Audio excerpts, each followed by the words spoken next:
It's early. Ron Wilson, I'm sorry that Mr. Luck's isn't here tonight, but so you're stuck with me. Let's do the opening invocation, please.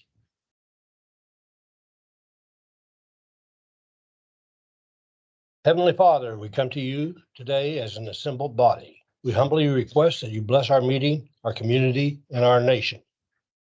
Help us to work diligently, always for the common goal, and in the best interest of those whom we have been elected to represent. Guide us to be insightful and prudent in our intentions, visions, plans, deliberations, decisions, and fulfillment. Work through us to provide a spirit of welcome to all in attendance, to engage in respectful and thoughtful dialogue, and discussion with understanding, wisdom, and humility. If you wish, you can take a minute for silence to pray in your own way.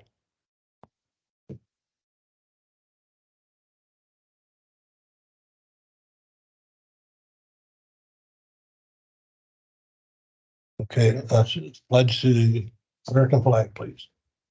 I pledge allegiance to the flag of the United States of America and to the republic for which it stands, one nation, under God, indivisible, with liberty and justice for all. And to the Texas flag. Honor the Texas flag.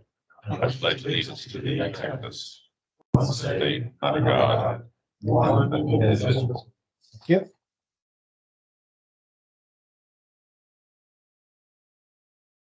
Comments from the public. Do we have any public here to comment? Okay. Update on Region H. Mr. Arthur Breedehoff is here. And President Wilson and trustees, senior staff of the Woodlands Water and SJRA. Thank you for the opportunity to be here. We did have a meeting on December 6th. Eric was at our meeting, so it was good to have him there. We appreciate him being there. Some of the major highlights. We talked about methodology for a large part of the meeting. Methodology is important. Is how you measure things, how do you look at things. So for our plan 26 to 31, we looked at the methodology of analysis on water supply. One item that's going to be very important in the next plan is looking at sedimentation of supply points. How much sediment is in, let's say, a reservoir, and how much that reduces the amount of supply. But we approved the methodology for our consultant to start tabulating the data on supply, how much supply we're going to have for the future. So our consultant will come back in February and present some factual data for us to take a look at and move to each of the plans. We also reviewed all our current water management strategies that's in our 21 to 25 plan to see if they're sustainable, to see if they're still qualified to be into the next 5-year plan. And it was interesting that one of the strategies that came up for review was dealing with woodlands. And it had a sponsor, and our sponsor is SJRA. And it was a strategy that had a tagline of 2020. And it was pledged 14.6 million. Now that's dealing with various conveyances. There's a second woodlands strategy in there that's for 2030. So we started asking our consultants some questions. How did it get in there? And they didn't seem to have a lot of information. So we're going to work with Chris Meeks and his team and find out what is the 2020 woodland strategy that has a sponsor. But it was approved that the two woodlands projects that are in there, two strategies, are going to stay in the plan for 26 to 31. What we learned from our consultant, they would like anybody that sponsors a water strategy to keep the consultant up to date on what is taking place. Is the project funded? Is the project moving forward? If it gets funded, what's the build out dates? That was interesting, and it really related to us here. So we'll have more information on that and come back to the trustee board and keep you up to date. But it depends what we find out in discussions with SJRA. You're asking what those two strategies were. Yes. Okay.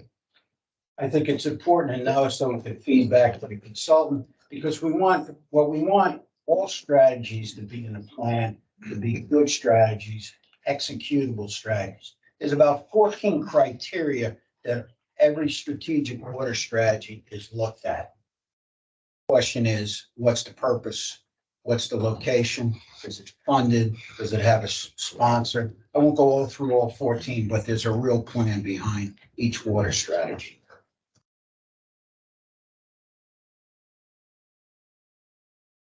We did get some good news. We picked some up additional funding from the Texas Water Development Board through the legislative process. So we're going to get funded an additional $420,000 for all administrative costs dealing with building the next 5-year plan.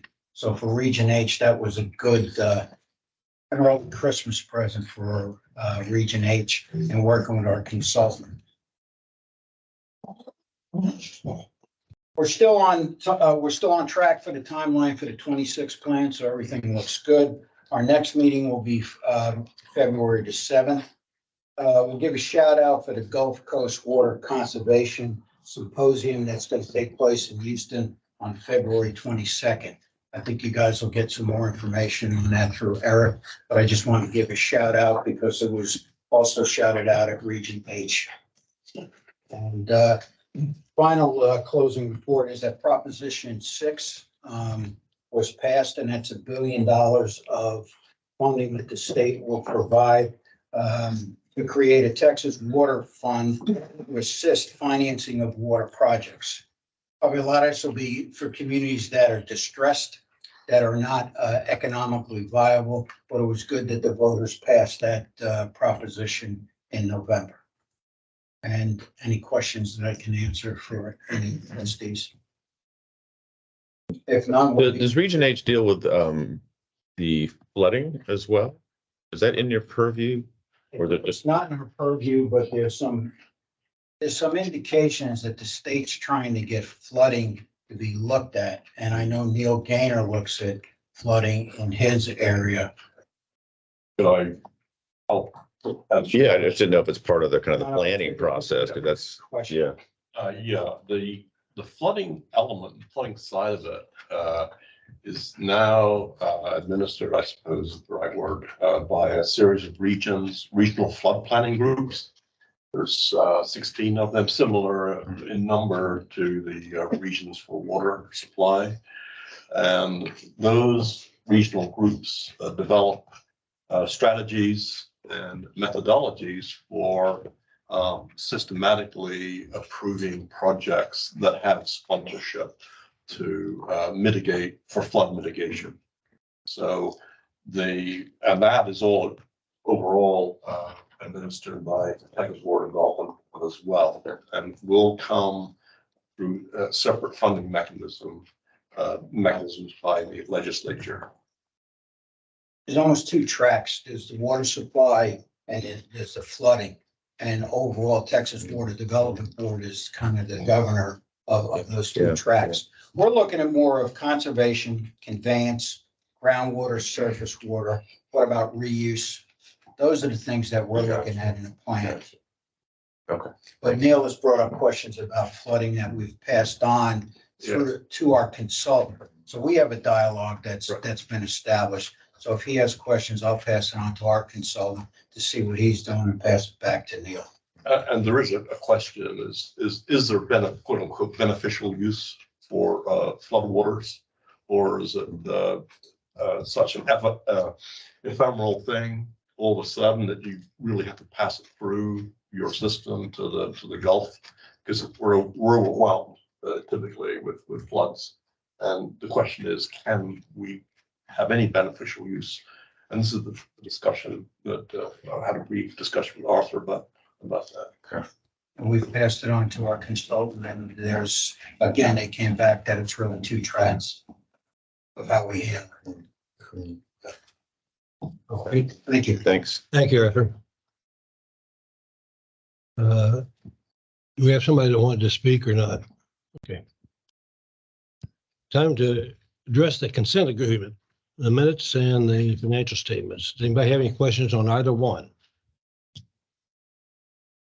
question about the, on page 5. Under, just out for 300 reimbursements for this place.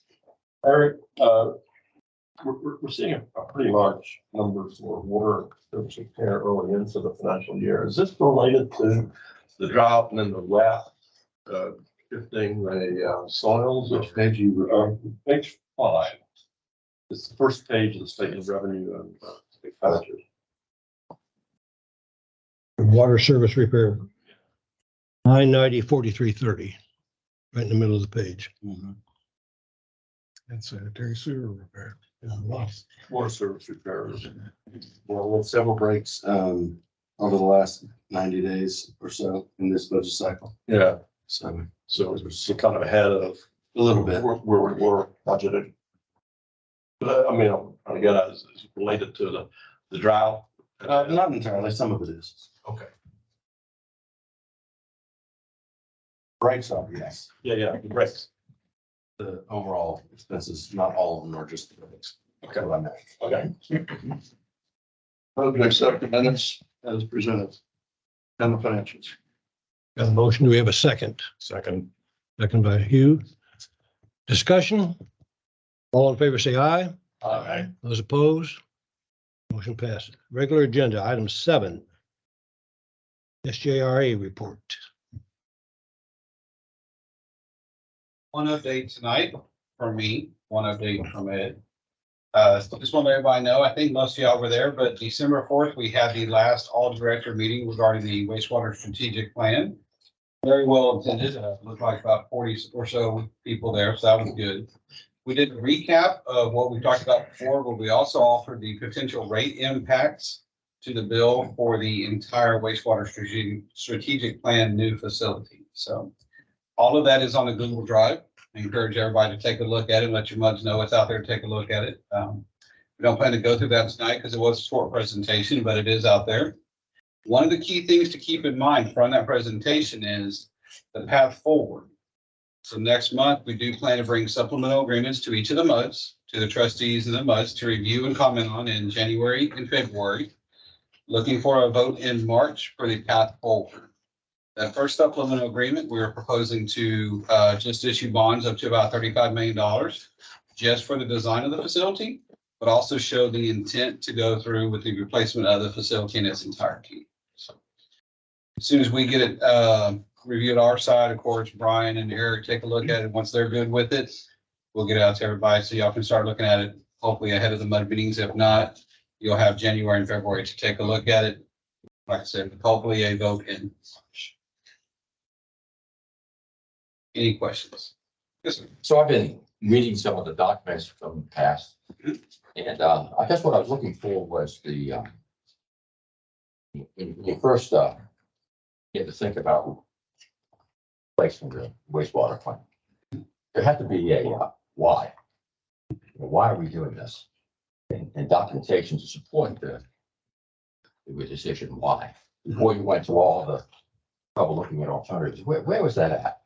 I So kind of it's in- struggled to find that. It's in a few different parts. The original why was from various studies we've done over the past maybe 15 years or so. The other big why is actually included in the strategic plan itself when they did a condition assessment of the facility.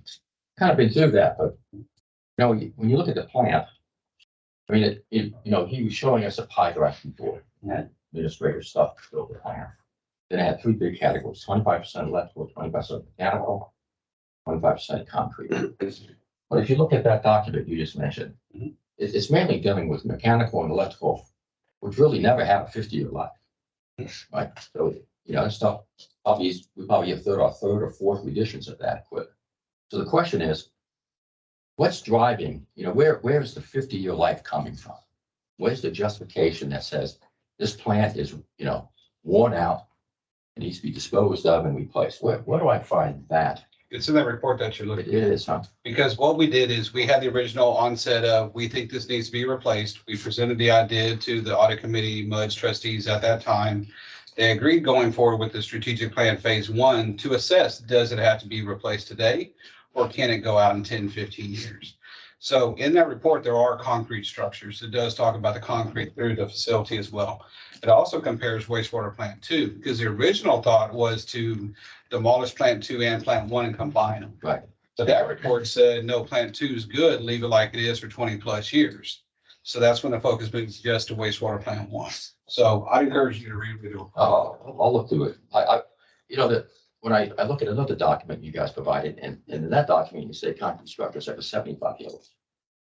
It also depends on the condition, not the condition, but the location. So if you consider a concrete structure in the wastewater system that has no corrosive environment, it could have a 75-year lifespan. But the hydrogen sulfide at the wastewater plant does degrade the concrete quicker. So if you're looking in there, when we replace concrete now, you'll have just bare concrete, and the wastewater plant's probably got 50 years. But when we put in new concrete, we put a coating on the top to protect it, to allow it to maintain the 75 years. I would like to say again, I'd love to go to the wastewater plant 1. I believe there's a For it. before this meeting. You're about to get an email I'm not, that's fair. very soon. Date's been set for January, and so we're gonna send that out to, the intention was really to cover the new directors. And you had expressed, well, you had expressed that you wanted to go along, so that'll be going out. Chris, I have two things. One is, we talked at that meeting, the last meeting, which was a great meeting, I thought, about the governance model. That, even in the presentation material describes times when decisions are going to have to be made. For example, mitigation against a cost overrun, right? That someone's going to have to make a decision. I don't think we've sorted out who has decision-making rights, or what the governance model would be on authorizing an overrun of cost or another round of spending or whatever it might be. There's going to be a lot of that goes on over the next half a dozen years. I don't think we've really worked it out as to how that governing body is represented, how it interfaces with SJRA, and all the things that are going to happen there. So that's one. I think it's outstanding. It was touched on last meeting. I think we need to discuss it here, and the MUDs are going to have to support it, figure out what that model is. Number one. Number two, I asked at the last trustee meeting, we consider, it's all about these rates, the dollars that flow down in through the WWA, and the recapture of dollars that you guys need in order to come from the water, basically the sewer rates, right? Right. So to me, I think each MUD would be interested in seeing kind of how the cascade of those costs come into each MUD, and then will show up in the bills, and kind of simulating that a bit. Right. And to see what kind of the first round of impact is going to be on the rate structure, and what's that going to look like. Because right now, if we're working off the beginning, it's going to be that no growth line. You're going to take all those costs and divide it by current customers, and that number is going to go, up and over. And we all need to kind of, I think, recognize, and I would want my MUD before I sign anything that says I'm going to start passing this money on, to simulate and understand what that's going to look like, and the next one, the next one, the next one.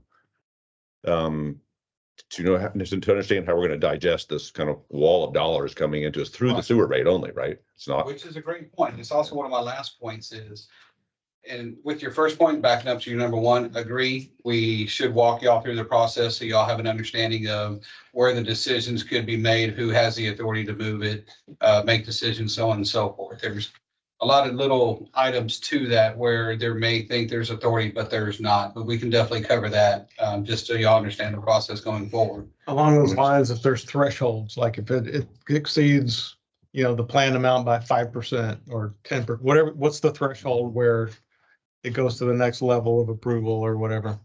We can look at that just on a high level. Usually it's once the budget's approved, we bring back updates, because in construction and design, you're going to have fluctuations throughout. So if there's an overall, hey, the total budget's 400 million, do not go above that. That's obviously what we're going to follow, because it's bonded amount. But we can get into some other, if there's some critical decisions that have to be made. However, if the decision is, okay, go with aluminum or galvanized instead of 316 stainless steel, that's not a trustee decision. That's more of an operational decision on longevity. But if you're talking major processes, long story short, without getting into it tonight, we can definitely bring something back and walk y'all through that. Yeah. Like we did, like GRP, for example.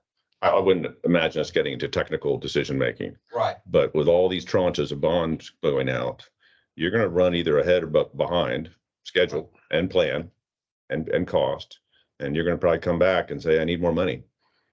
Or we're gonna say, or we're gonna say, no, you need to implement some of your mitigation. That's gonna be a decision point that's gonna have to come, because we're all in on this, right? And this project, even though the number's bigger, it's ran like any other project that we have. So if we're doing projects and there's a long list of them, we don't come back and say we need more money. The trustees had voted some time ago. If it exceeds, I think 25 or 30% budget, that's when we bring it back. If there's something significant change within the design or so to account for a major increase, we bring it back. So we This is a definitely. very different project. It is in base, It's a very different project, Chris. but we right? have been through this before Maybe with the dam, maybe, or, with the GRP division. yeah. there you go. So it's, for me, it's comparable on how we handle it in a lot of cases. Okay. So I would think we would be prepared to brief you all during the January trustees meeting. Okay, But when you sell a bond, you have to just spend the money within 3 years. generally within 3 years. That's the goal. Yeah, that is the goal. Which is why part of this supplement agreement, we're only asking for design at front, and then each bond issuance after that will be approved by the, each and individual MUD with the supplemental agreement showing what the money's going towards. You need unanimous MUD approval, correct? We did. Okay. Now, the other item, your item number 2, keep in mind that the River Authority sells the bonds. When the River Authority sells the bonds, like you said, we send the bill to, through the wholesale water and sewer rates, goes to the MUDs. From that point on, how it gets to the end user, how y'all pay for that, that is entirely a discussion that the MUDs need to have. Understood. So I was letting you know that I think the MUDs are gonna want to know. That's all, before they sign something. entirely agree. Right. I know there's been a lot of discussion pointed towards the River Authority about, okay, what does this look like on the bill? Is it a separate line? Is it in the rate? We don't have any say in it. Understand. But that has to be decided before we sign. It does and it does. I mean, that's really at y'all's discretion, but just because you sign in March, let's say, the money does not hit the bill until roughly April of 25, March of 25. So there is a little bit of time. Yes, sir. So I was going to defer until the manager's report, but I can't get away from it. This is all very pertinent, and this vote in March, I'll just take my own case.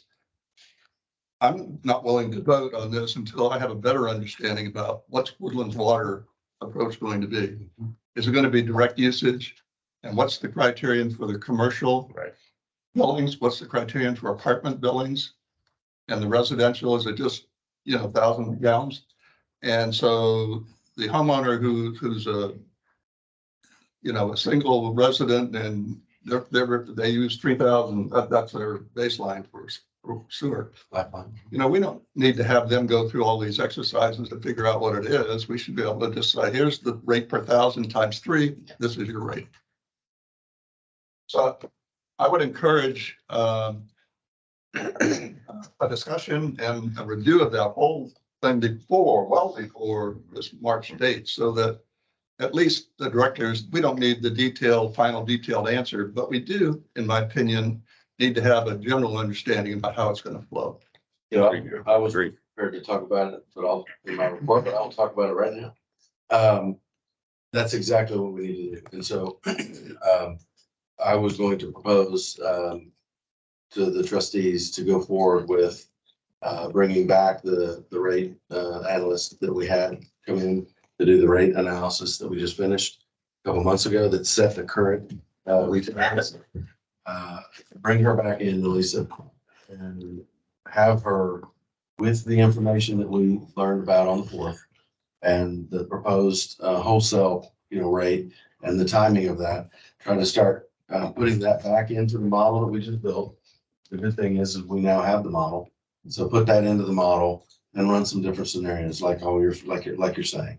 So that's what we're going to be doing going forward. So then the base case would be what, last year's consumption, because this year's won't be available until March sometime. We can pick whatever.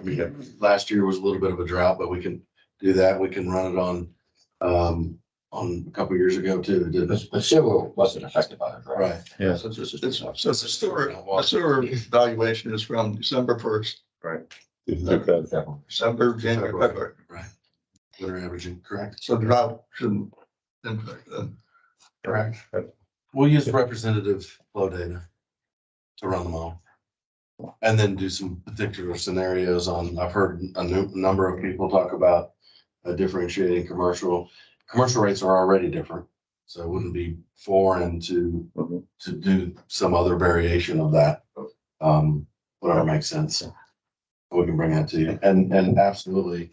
And Jim and I we're talking about this back in, I think, March, when the 10-year plan was first identified, and the overall number was now apparent at 600 million. Just overall, we were conceptually thinking about, well, how would we look at that in terms of what it looks like on the bill? Is it a separate line item?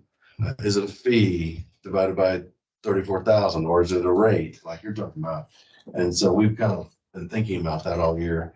Now that we have the numbers, and now that we have a rate study that we just finished, models there, we can plug and chug numbers and really give you some scenarios on what do you look to the average customer, residential and commercial. Kind of a history question, since all the MUDs will be involved in paying for the redo of wastewater treatment plant 1. Was it the same way when plants 2 and 3 were built, that even the folks that were That's already paying for plant 1, they paid for the MUDs, paid for 2 and 3 as well? except that there was, but in the tax rate, not the utility rate. Yeah, that's right. That's The made a majority big of the difference. infrastructure up to now has been paid in bonds and tax rate, property taxes. If you recall, when we added MUD 39, we were told they had their own wells, their own treatment plant. And immediately after we brought them aboard, they aborted their treatment plant and we all paid. So I went to the attorney and I said, wait a minute, we asked this question. He said, doesn't have anything to do with you, that's San Jacinto River Authority. So yes, we all participate in San Jacinto River Authority's loop system, and we buy our share of capacity. In and out, inbound and outbound. That's all I have, unless you have any other questions. Are there questions on the rest of the report? Is that what you're asking for? Anything that you have. I have just 2 quick ones on page 17, and I probably should have asked this in the past, but I just noticed the work orders that you list there. Yes. Is that year to date? Is that calendar year to date or fiscal year to date for the maintenance orders versus? Just a month. That's just. Now, one thing to keep in mind is these are hours spent. Okay. So we don't do number of work orders, because what we do is sometimes we have a work order, preventative maintenance for like wastewater plant 1 that has a checklist of 200 items. So if I count work orders, they could spend 16 hours on it, but it only shows us 1. So we count the hours instead of work order numbers. So this is just one for the entire Woodlands water and wastewater system.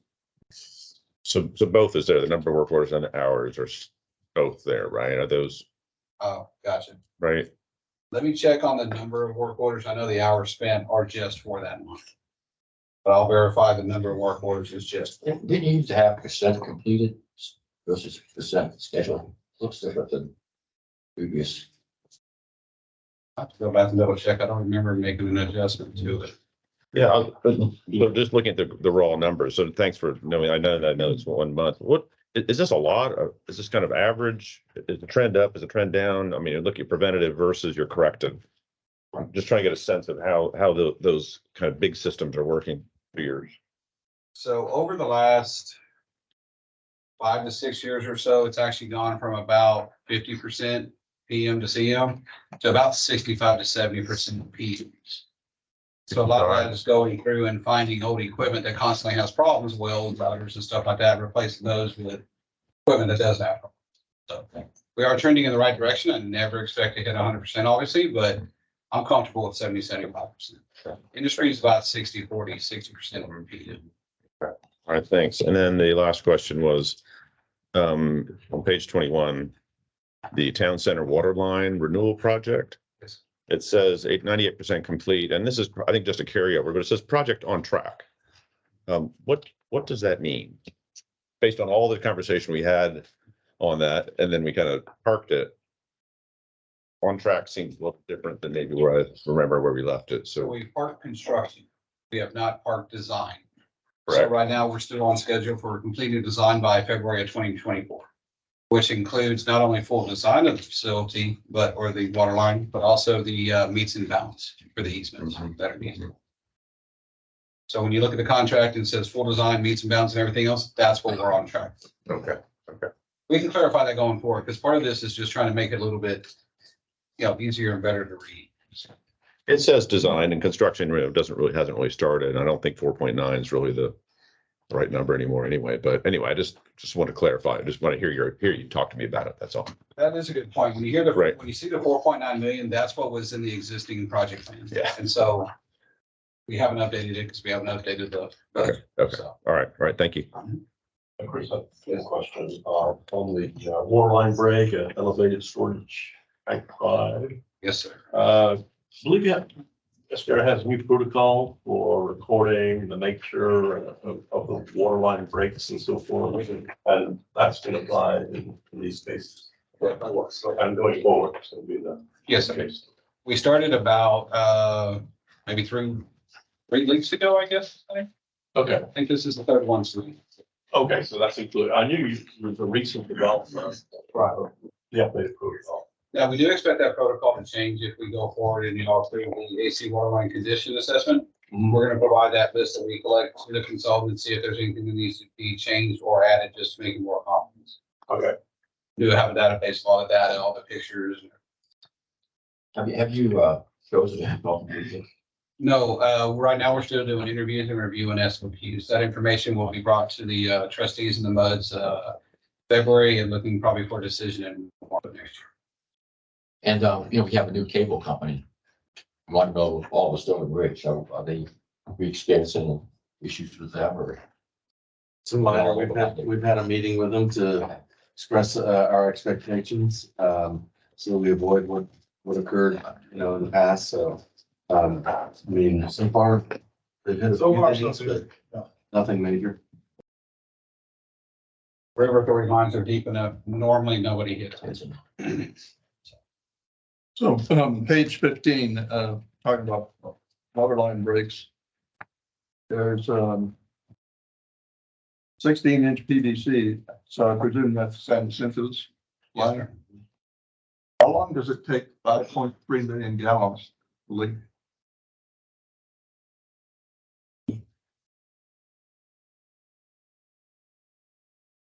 I think that's the number I saw, to be honest with you. That's what I'm looking at. It's like what 2 million actually. Yeah, it's quite a bit. That line broke about 2 a.m. in the morning. It was isolated at, no, that is the number.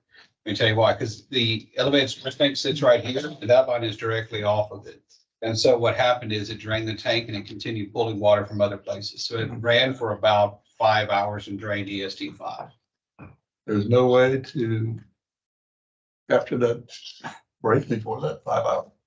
Now that one, because this is the same area, it's basically on the branch crossing and Ash Lane Way. And so whenever we isolate that line, we do put people out of service. And so we had to let the tank drain entirely. Now the tank is about 750,000 gallons, but it's still pulling water into the system. So it ran for a little bit.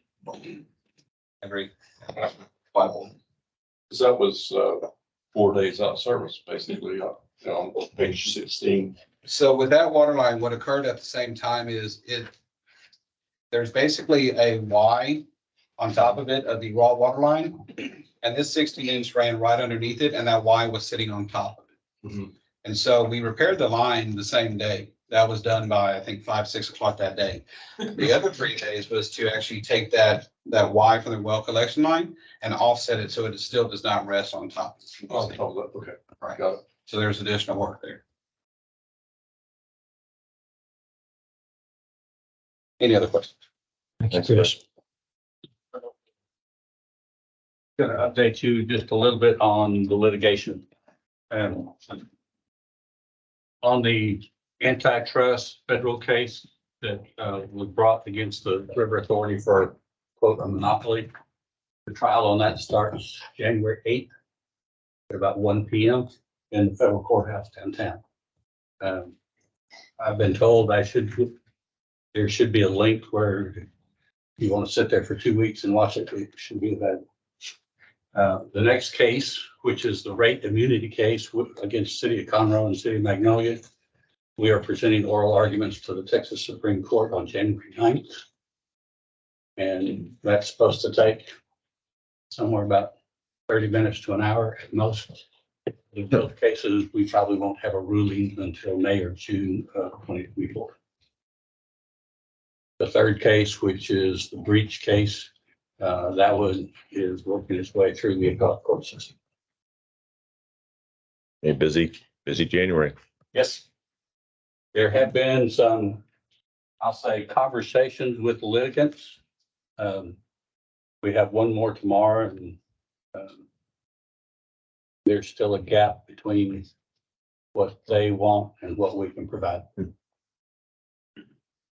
Yes, sir. My understanding, I asked the question at the last meeting, and I think somebody called in to get an answer, but the interest rate that's being assessed on these delinquencies is 1%. Well, there's two different interest rates. Well, There's the a- penalty is 5%, is what I was told. The contract rate by contract is 1% per month, so it's 12% per year. Per month. Okay. I think Now, That's if, that's a lot different. if there were a settlement, it would probably go back to the actual rate over the course of time. And so we have the information of what the interest rates were at the various months. And so based on what was delinquent is the actual rate. If it were negotiated, just to get. The major litigant is earning 5% interest on those funds sitting there. They don't have much incentive to, to. Based on actual, but on contract, they have a lot of incentive That makes a difference. Got it. if their mind were of that persuasion. Who's the new boss coming? She starts January 15th. Good. Questions on litigation or GM position or overall River Authority? I have a question for Brian. So, if I want to drive down to the federal courthouse, is there a room? How do I just pop in the courtroom? We go and see if there was space available. Oh, big Limited crowd. space available. Yeah, It goes up to this, but that's what you would do. You go down there and see if there was room for the public to be able to observe. Curiosity. Or you could watch it from the comfort of your own chair. Could do that. But that's the January the 8th. Yes, ma'am. It starts. That's when it starts. Mhm. It's expected to run about 2 weeks. And the January the 9th is a whole separate Just deal. that day. Mhm. I just want to check it out. Get a good, see if you have a good lawyer. All right, thank you, Ed. Thank you. Time for the attorney's report.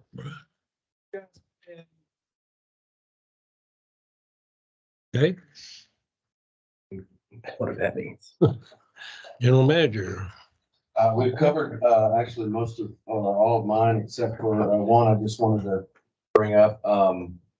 In MUD 46's meeting, there was a question asked that we said we would bring to the trustees to see interest.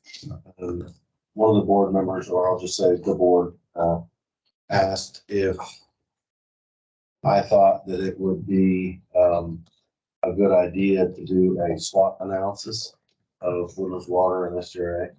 SWOT being strengths, weaknesses, opportunities, and threats. And they wanted to bring it up to the trustee, see if there was any interest for the trustees to have him do that. So really familiar with the SWOT analysis, but what's the content? What are you doing it on? Of WWA and it's, in any threats, basically. And That's- you said WWA and SGR. Yeah, you said both. Yeah, I mean, SGA, I think would have to be tied into it just because they obviously provide the water. Yeah. And so, we would be looking at it from the context of our operations, water and sewer. Is it operational or financial or both? It would be all. Okay. It could be all.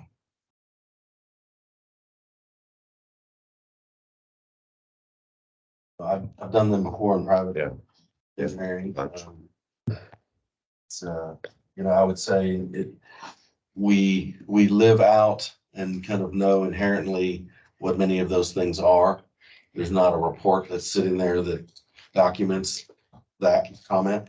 But it is a good, exercise to go through. I did it a number of times in my engineering career.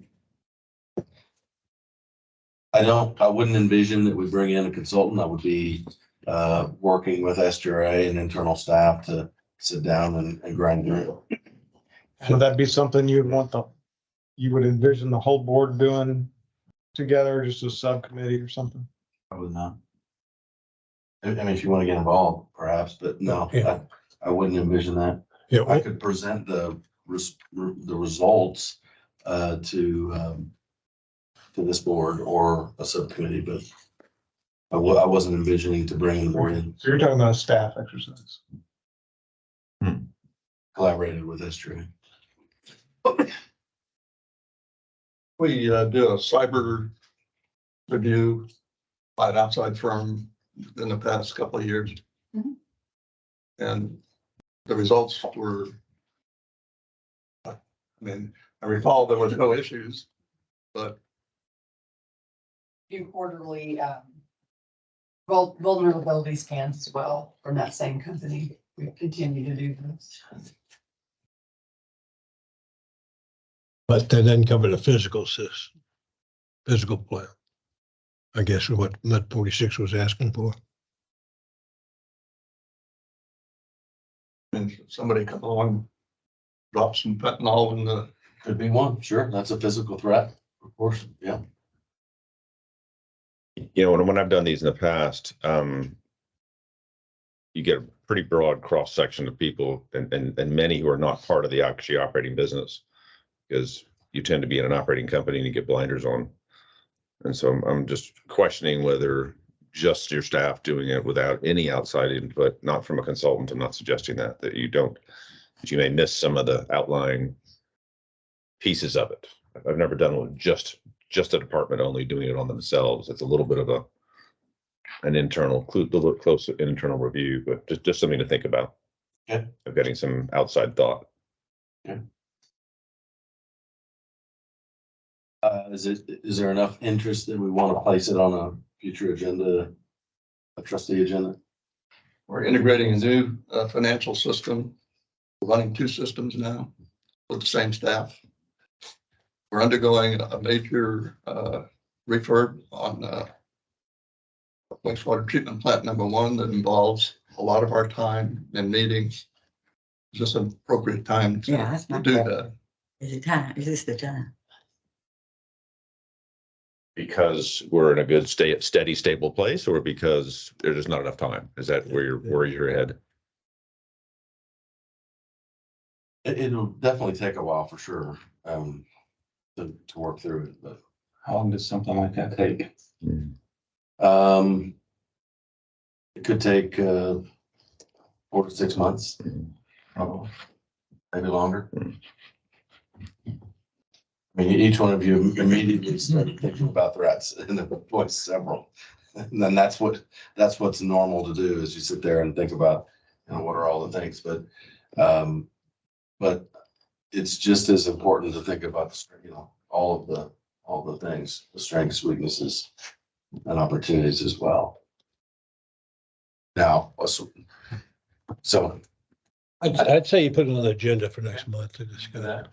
I like the idea of having somebody outside the organization. I don't know whether it's a consultant or somebody at another river authority or somebody, one one of your peers, whatever. I just like the idea of having input from somebody outside the organization.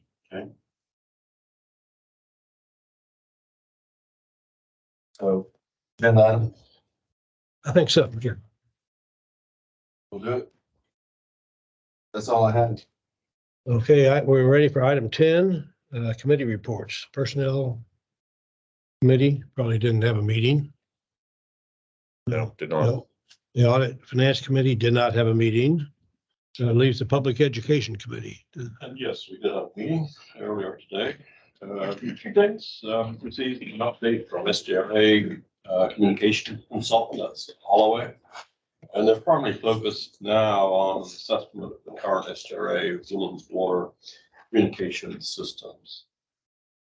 So they're progressing towards a draft version of a report at the end of the year for our review. We'll come back, our comments January, hopefully that report will be finalized in January. Got some good news about the second survey of our customers. In, it appears, all categories, questions, there's some improvement of knowledge and awareness of the water utility, how Woodlands Water is now recognized as a key element of the system here. But I think the number that got my attention was an added question was, well, two questions. Have you contacted Woodlands Water for assistance? And 63, almost 64% of people said no, and the remainder said yes. Now, of those, the 36.5% or so, did Woodlands Water assist you satisfactorily? And 88.3% of people said yes. And that to me is an outstanding commendation to the Woodlands Water staff in how they're able to interact effectively with customers. Right, I think staff need to be aware of that positive feedback, and I think it can only help improve their interaction with customers. Let's see. The committee will be bringing the second strategic communications plan to board for approval at next month's meeting. So we're thinking of put that on the agenda, Eric and Ron. Thank you. Just want to make sure that everyone's in agreement. I know we might be a couple little tweaks, but basically it's, I think that's it. Hey, Neil, since a lot of the MUDs aren't meeting next week, are you going to push out the survey results anyway, or wait till January? What's your thinking on? Let me get with John on that. I think we're the only one meeting next week. Oh, you are the only MUD meeting? We work hard, MUD 47. Oh, yeah, the other side of the story. Maybe the other one's a little more. Okay, now let me get. Just some thought as Yeah, let me get- because I think everyone will be really interested to see the detail, right? Oh, yeah, I mean, Really I think it's here, but I leave it to Woodlands Water to roll this out. Yeah. John and I have been working on a presentable format of doing that. Awesome. Yeah, So I figured you were. I just, be happy to do it. Happy to send it. Yeah. I mean, sharing good news is always a good feeling. Seriously, I mean, otherwise, why are we here? With Yeah, no, it's the great. education committee and trying to develop better ways of communicating. So. Okay, thank you, Neil. Item 11, we have a reason to do this. Okay, we're going to recess to close session. Recess.